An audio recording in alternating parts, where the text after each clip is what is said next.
Welcome to our discussion of how to shake a lulav. First of all, we need to have the proper instruments, the proper mini, the proper species. Number one, we have the lulav. A lulav needs to, a beautiful lulav needs to be straight. It is a palm branch. The very top needs to be unseparated, ideally. If it's separated a bit, it's not unkosher. But you see, this one is totally together. Even has that brown coating, which makes it even more kosher. We then insert that into this holder, which is known in Yiddish as the koshikol. And here on the right, we have the myrtle, the hadassim. The hadassim are known as the anaf eitzavot. It has those three words in the Bible, in the Torah, that it's a thick leaf branch. Notice how thick it is. At each juncture, see where my finger is, right at that juncture, 3 leaves come out. The 3 leaves protrude at every single juncture, 3 leaves. That's anaf eitzavot. 3 words, 3 leaves. It's mishulash. It's triple. And therefore, it covers the stem. It makes it very much a thick leaf branch. Then we have the willow. Talmud says that the willow, the proper species, should have a red stem. It should also not be droopy, but it should be straight. You see how that leaf is straight? And also, it is not jagged on the edges, as the tzaftzava, a different species, is, but it's very smooth. These are those Muncie aravos, very, very outstanding aravos.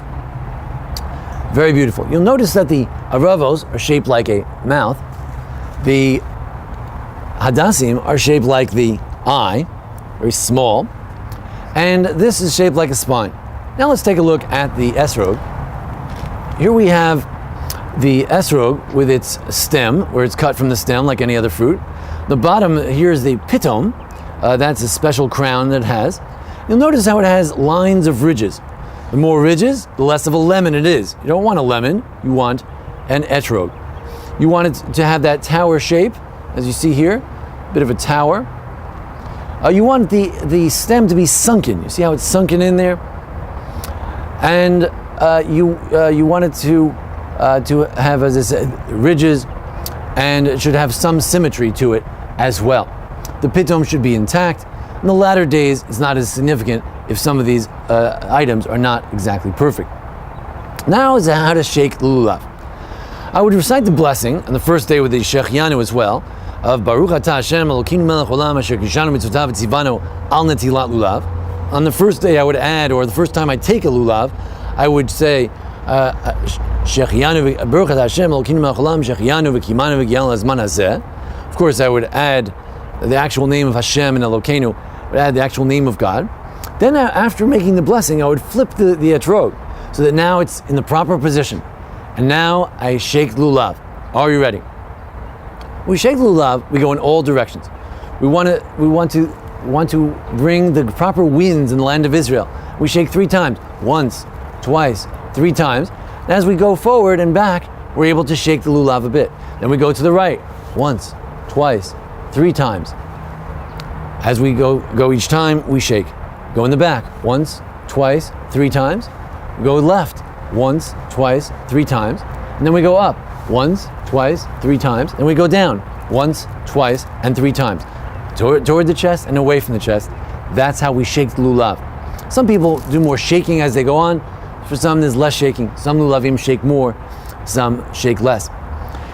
There is a debate as to whether you should shake the lulav in the sukkah early in the morning, as some Hasidim and those followers of the Ari believe, or whether to a more classic view, mentioned by the Beit Yosef and the Tur, that you should shake lulav prior to the Hallel, since the essence of the observance and the practice of lulav is to shake the lulav as an instrument of praise to God, as all of nature gets involved in the praise of God. Even the leaves, the branches, the chaff, so to speak, of nature gets involved in the praise and the Hallel and thanks to God.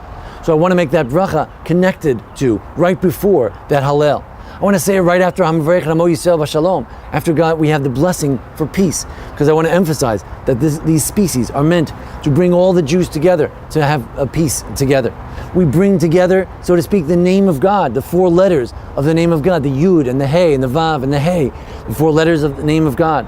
We bring together different types of Jews, those who have better smell and less smell, those who have more good looks and not so good looks, those who taste good and those who don't, those who have more mitzvos or less mitzvos, more Torah or less Torah.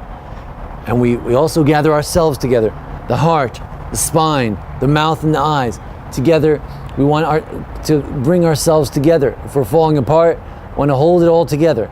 And in that way, as I shake the lulav, I think of the unity of the Jewish people. I think, if I'm shaking in the sukkah, I think of the connection of the sukkah and lulav, the very perfect lulav and etrog, very imperfect sukkah, and that my life spans somewhere in between. I think of uniting all the Jews together, coming together with God. There's even a notion that I'm looking at the back of God. This is the front of the lulav is here, and I'm looking at the back, because all I can see is the back. It's an encounter with God, an encounter with nature, and the one who brought nature into being, encounter with God. With that, I want to wish everyone Chag Kasher V'Sameach, happy and a healthy holiday. Enjoy shaking the lulav. If you have any questions, you can email me, RabbiJMF@gmail.com. Thank you.